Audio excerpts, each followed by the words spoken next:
Good evening, church. It's wonderful to see everybody stepping in and volunteering and helping out to different things. Bill helps out. I think Carter also stepped in, didn't you? Leading songs that are not even songs that he chose. We've got a lot of things going on, and there's always a lot of competition to get things done. I know Ruth Ann is having a surgery, and I think somebody's volunteered to take her. So appreciate that, but if you need to know who to give the cheer basket to, I know who's taking Ruth Ann. So it's wonderful to see a body coming together. It's like we're in a game, we're in a competition. And the game or the competition is not all of us to get gold medals, but it's all of us to participate. And that's the idea that the Olympic Games has had for a long time. It's not just who can get the gold medal. If that was the case, think about how pathetic the Olympic Games would be, to have so little support. I love competition. I love the contest. This is, if you imagine what the Olympic Games would have looked like in ancient Greek with our type of understanding of how important it is to be there and to cheer people on. Well, when you look at Hebrews chapter 12, verses 1 to 2, which is a scripture we did this morning that I thought would make a pretty good sermonette or devo stretched out to tonight, you'll get the idea. The first thing that I want you to focus on, Andrew, if you have that picture of that vehicle there it is, a nice red pickup. There's an ad at the moment with two neighbors trying to outdo each other in doing good in their neighborhood. Well, in their case, it's with who can get the biggest snowman. And so this one guy gets this huge snowman. I don't know what type of lawn ornament it is, but it was really big. And he says, I got it for a really nice bargain. And he clicks on it and he says, you see, I click this button and lights come on. And so his neighbor turns to him and says, well, I got something for a bargain too. And if I click, the lights come on too. And it's a brand new pickup truck. And just saw the air go out of this neighbor. But that's the way we are. We like competition. We like to feel that we're working. And when we're not in competition, we relax and our guard is down and we get into trouble.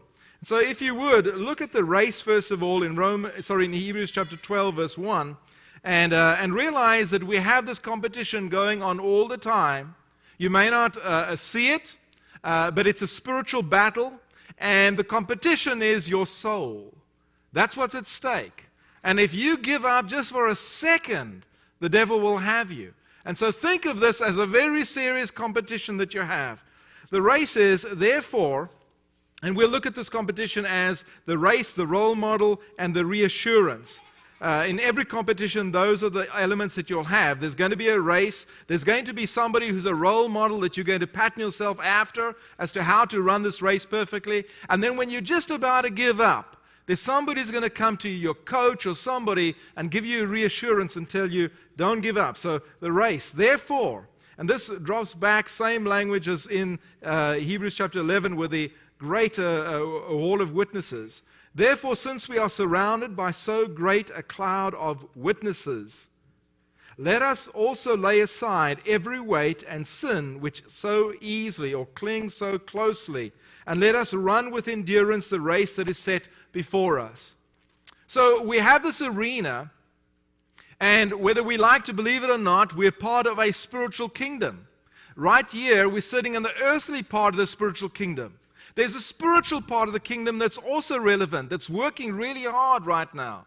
We know of certain people who are for sure reigning with Christ at the moment, those who have been beheaded. The apostles and people like that are definitely with the Lord. I tend to believe it's more than just that. I tend to believe all Christians will be part of the kingdom till the day of judgment. And so whenever somebody leaves here, to me that's one more person whose example is there with the Lord. And who's observing. Now, let's say I don't believe that to be true. Let's say I believe everybody is just going to be asleep until judgment. Is that true of Jesus? No. So, even if only Jesus is the only one watching me as part of the great cloud of witnesses, I'm excited. And I really want to do my best. And so we're running a spiritual battle, and we're going around this track, and we've got a goal. We have to finish. And who do we look to for encouragement? Have you ever felt the longer you walk in this world that heaven is getting sweeter for the people that are waiting for you there? Right? I mean, you know what I'm saying. And this is what it is. They are, I believe, part of this idea of who's there. But also, there's a race. And while we're doing this race, it says, let us lay aside every weight. And Steve Proctor this morning talked about how you can clearly see there's a weight and there's sin. There's two things. When I was in the military, I was like a mule, a pack donkey. I was an infantry soldier. And I had a big H-frame on me. And the H-frame was above my head and way below, almost to my knees. And you could either have a sleeping bag on the top or you could have a sleeping bag at the bottom. And it would get tied over here and get tied on the hips. The hips is the main one because that carries the weight. But when you're in trouble, you don't even think about it. You go for this here and you go for this here and you click. And this H-frame falls off. And what you're left with, Andrew, go to the next one, the webbing. What you're left with is that. You can pack whatever you want in the webbing. Instead of a flashlight, we had a 1,000-foot flare in that position. You have hand grenades. There's some hand grenades there. In those pouches right next to the water bottles is where your magazines are. And that's crucial. So if you get rid of the H-frame, guess what you've still got? You're completely mobile. Now, if somebody starts shooting at you, are you going to keep that H-frame on you? No, you're going to get rid of that. I mean, you can't go down. You can't crawl and go towards the enemy. You've got to get rid of that as soon as you can. You don't even worry about how that's going to hit the ground. And you can move, and you can last maybe 3 days with what you've got over there, as long as what your water holds out. You just have a cap full of water whenever you're thirsty. On the top there might be a compass or something else very, very important. But whatever you need to survive is on that webbing over there. But it's not just that. While you throw off the weight, you also have to look at where you are. You could be in a place where there are briars that you could get stuck in. There could be pools of mud that you could get stuck in that you couldn't walk out of. There could be desert sand that if you go into the desert sand, you're not going to be able to move so easily. And this symbolizes not just the weight, this symbolizes the sin. So when things go wrong in your life, when the devil starts knocking on the door of your heart, and you're in this race, how many of you would do that? How many of you would shed that weight? And how many of you would make sure that you're not going to get into a pool of mud, a sinking sand that's going to hold you down? We need to keep that in our minds as we try to faithfully run this race. Well, not only do we need that course and know for sure the race, we also need the role model. The role model in this case is Jesus. He's going to be the perfect role model. As you go through this role model, you look at verses 2 and 3, there are 4 things that you're going to see very clearly that I don't have on the outline. But if you're taking notes, you can think about these. First of all, you can see who he is. Second, you'll see what he did. Thirdly, you'll see why he did it. And fourthly, you'll see where he is. So who is he? We fix our eyes on Jesus at the start and the finish of our faith. So look at verse 2. It says, looking to Jesus, the founder and perfecter of our faith. So who is he? He is Jesus, the founder and perfecter of our faith. So this is our role model. Does it get any better than this? What he did, who for the joy that was set before him endured the cross. How can he do that? I asked Steve this morning. How can he for the joy that is set before him? And it's because, Steve said, it's because he realized what was before him. Endured the cross, despising the shame, and is seated at the right hand of the throne of God. So why did he do it? Because the joy that was set before him. And where is he now? He's at the right hand of God. Consider him who endured from sinners such hostility against himself, so that we may not grow weary or faint-hearted. And so he's a role model that we should be learning from. How many of you have learned to drive recently? Is anybody learning to drive? Okay, you've got some people learning to drive. What is the number one thing your teacher is going to be teaching you?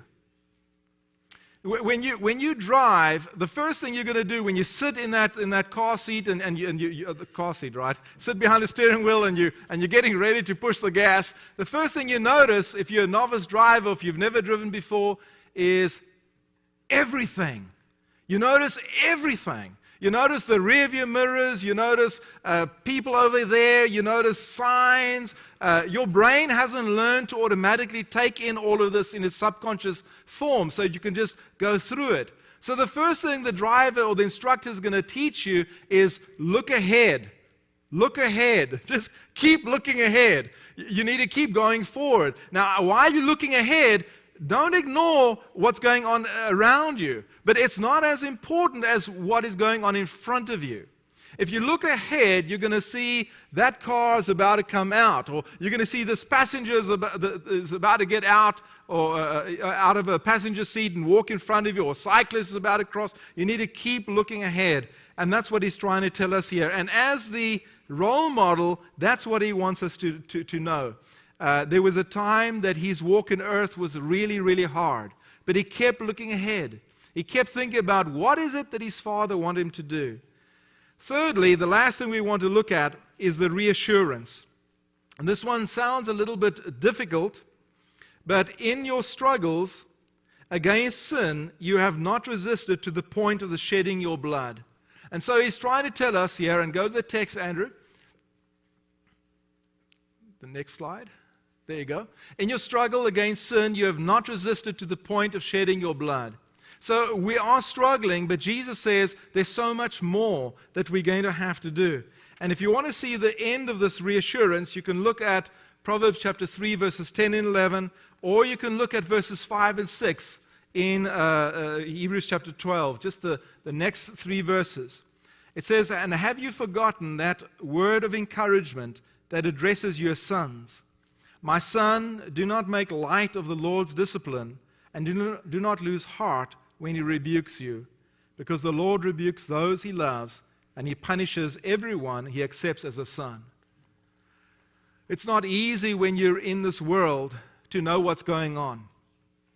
I've got on the next slide a picture of a man making a flute, and he's got a very special piece of wood over there, and he's carving it away.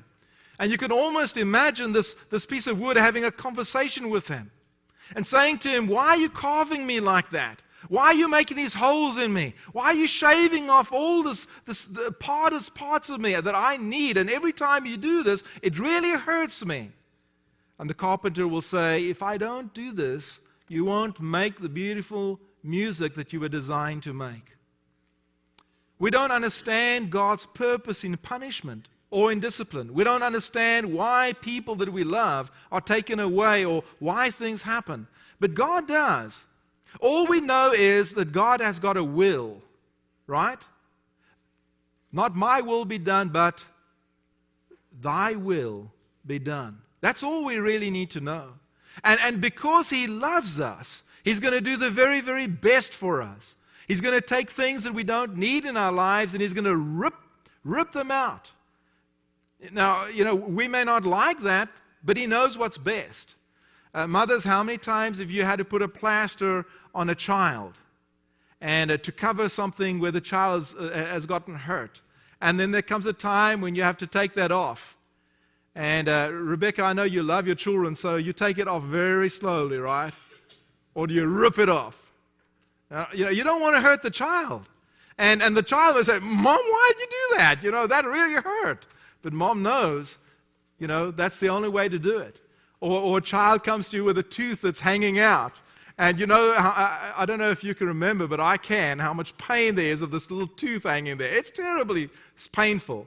But you come to somebody like Guin, and she'll say, "Let me see that."